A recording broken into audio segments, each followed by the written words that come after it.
Your bedtime story for this evening. I will be reading chapter 1 of F. Scott Fitzgerald's The Great Gatsby. Here we go. Chapter 1. In my younger and more vulnerable years, my father gave me some advice that I've been turning over in my mind ever since. Whenever you feel like criticizing anyone, he told me, just remember that all the people in this world haven't had the advantages that you've had. He didn't say any more. We've always been unusually communicative in a reserved way, and I understood that he meant a great deal more than that. In consequence, I'm inclined to reserve all judgments, a habit that has opened many curious natures to me and also made me the victim of not a few veteran bores. The abnormal mind is quick to detect and attach itself to this quality when it appears in a normal person, and so it came about that in college I was unjustly accused of being a politician, because I was privy to the secret griefs of wild, unknown men. Most of the confidences were unsought. Frequently I have feigned sleep, preoccupation, or a hostile levity, when I realized, by some unmistakable sign, that an intimate revelation was quivering on the horizon. For the intimate revelations of young men, or at least the terms in which they express them, are usually plagiaristic and marred by obvious suppressions. Reserving judgments is a matter of infinite hope. I am still afraid of missing something if I forget that, as my father snobbishly suggested, and I snobbishly repeat, a sense of the fundamental decencies is parceled out unequally at birth. And, after boasting this way of my tolerance, I come to the admission that it has a limit. Conduct may be founded on the hard rock or the wet marshes, but after a certain point I don't care what it's founded on. When I came back from the East last autumn, I felt that I wanted the world to be in uniform and at a sort of moral attention forever. I wanted no more riotous excursions with privileged glimpses into the human heart. Only Gatsby, the man who gives his name to this book, was exempt from my reaction. Gatsby, who represented everything for which I had an unaffected scorn. The personality is an unbroken series of successful gestures, and there was something gorgeous about him, some heightened sensitivity to the promises of life, as if he were related to one of those intricate machines that register earthquakes 10,000 miles away. This responsiveness had nothing to do with that flabby impressionability which is dignified under the name of the creative temperament. It was an extraordinary gift for hope, a romantic readiness such as I have never found in any other person, and which is not likely I shall ever find again. No, Gatsby turned out all right in the end. It is what preyed on Gatsby, what foul dust floated in the wake of his dreams that temporarily closed out my interest in the abortive sorrows and short-winded elations of men. My family had been a prominent, well-to-do people of this middle western city for 3 generations. The Carraways are something of a clan, and we have a tradition that we're descended from the Dukes of Buccleuch, but the actual founder of my line was my grandfather's brother, who came here in '51, sent a substitute to the Civil War, and started the wholesale hardware business that my father carries on today. I never saw this great-uncle, but I'm supposed to look like him, with special references to the rather hard-boiled painting that hangs in my father's office. I graduated from New Haven in 1915, just a quarter of a century after my father, and a little later I participated in that Teutonic migration known as the Great War. I enjoyed the counter-raid so thoroughly that I came back restless. Instead of being the warm center of the world, the Middle West now seemed like the ragged edge of the universe, so I decided to go east and learn the bond business. Everybody I knew was in the bond business, so I suppose it could support one more single man.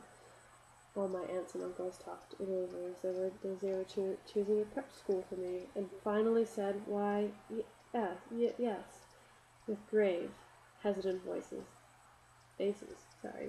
hesitant faces. Father agreed to finance me for a year, and after various delays I came east, permanently, thought, in the spring of 22. The practical thing was to find rooms in the city, but it was a warm season, and I had just left a country of wide lawns and friendly trees, so when a young man at the office suggested that we take a house together in a commuting town, it sounded like a great idea. We found a house, a weather-beaten cardboard bungalow at $80 a month, but at the last minute, the firm ordered him to Washington, and I went out to the country alone. I had a dog. At least, I had him for a few days, until he ran away, and an old Dodge, and a Finnish woman, who made my bed and cooked breakfast and muttered Finnish wisdom to herself over the electric stove. It was a lonely day. It was lonely for a day or so, until one morning some old man, who more recently arrived than I, stopped me on the road. "How do you get to West Egg Village?" he asked helplessly. I told him, and as I walked on, I was lonely no longer. I was a guide, a pathfinder, an original settler. He had casually conferred on me the freedom of the neighborhood. And so, with the sunshine and the great bursts of leaves growing on the trees, just as things grow in fast movies, I had that familiar conviction that life was beginning over again with the summer. There was so much to read, for one thing, and so much fine air to be pulled out of the young, breath-giving air. I bought a dozen volumes on banking and credit and investment securities, and they stood on my shelf in red and gold like new money from the mint, promising to unfold the shining secrets that only Midas and Morgan and Maecenas knew. And I knew, and I had the high intention of reading many other books besides. I was rather literary in college. One year I wrote a series of very solemn and obvious editorials for the Yale News, and now I was going to bring back all such things into my life and become again that most limited of all specialists, the well-rounded man. This isn't just an epigram. Life is much more successfully looked at from a single window, after all. It was a matter of chance that I should have rented a house in one of the strangest communities in North America. It was on that slender, riotous island which extends itself due east of New York, and where there are, among other natural curiosities, two unusual formations of land, 12 miles from the city, a pair of enormous eggs, identical in contour, and separated only by a courtesy bay, just into the most domesticated body of salt water in the Western Hemisphere, the great wet barnyard of Long Island Sound. They are not perfect ovals. Like the egg in the Columbus story, they are both crushed flat at the contact end, but their physical resemblance must be a source of perpetual confusion to the gulls that fly overhead. To the wingless, a more arresting phenomenon is their dissimilarity in every particular except shape and size.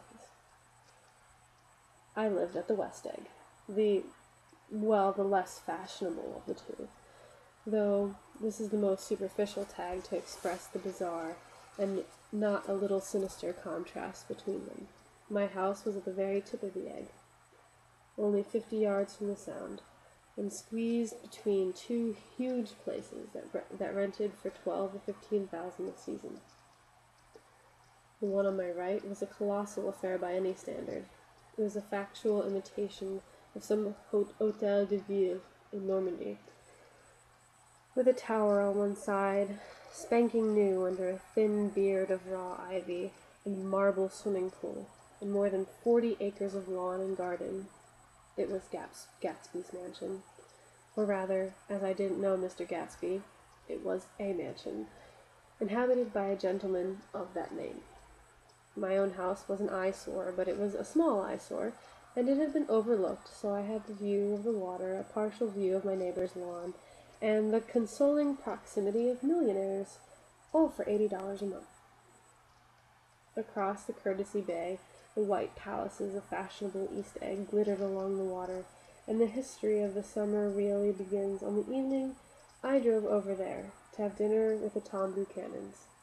Daisy was my second cousin once removed, and I'd known Tom in college.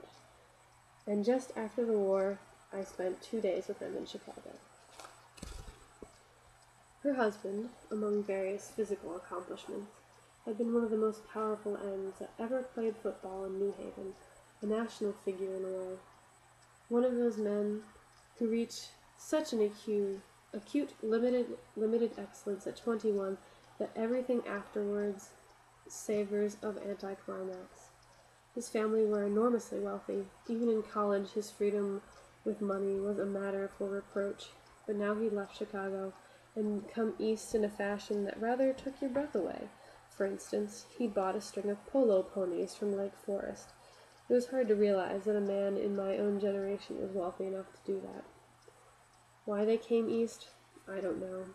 They had spent a year in France for no particular reason, then drifted here and there unrestfully wherever people played polo and were rich together. This was a permanent move, said Daisy over the telephone, but I didn't believe it. I had no sight into Daisy's heart, but I felt that Tom would drift on forever seeking, a little wistfully, for the dramatic turbulence of some irrecoverable football game.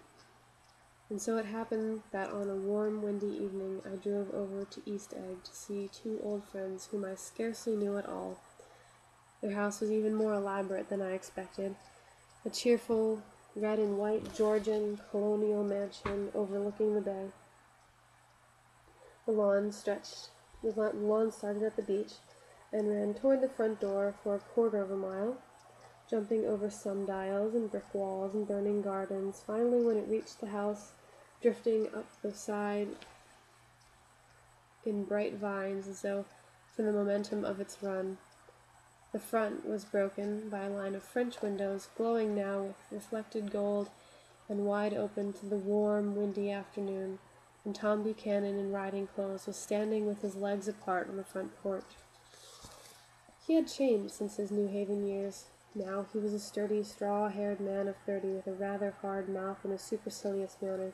2 shining, arrogant eyes had established dominance over his face and gave him the appearance of always leaning aggressively forward. Not even the effeminate swank of his riding clothes could hide the enormous power of that body. He seemed to fill those glistening boots until he strained the top lace in, and you could see a great pack of muscles shifting when his shoulder moved under his thin coat. It was a body capable of enormous leverage, a cruel body. His speaking voice, a gruff, husky tenor, added to the impression of fractiousness he conveyed.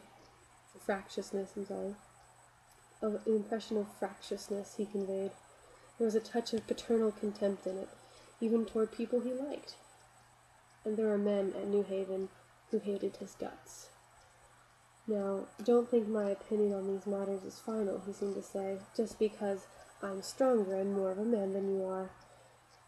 We were in the same senior society, and while we were never intimate, I always had the impression that he approved of me and wanted me to like him with some harsh, defiant wistfulness of his own. We talked for a few minutes on the sunny porch. "I've got a nice place here," he said, his eyes flashing about restlessly. Turning me around by one arm, he moved a broad, flat hand along the front vista, including in its sweep a sunken Italian garden, a half-acre deep, pungent roses, and a snub-nosed motorboat that bumped the tide offshore.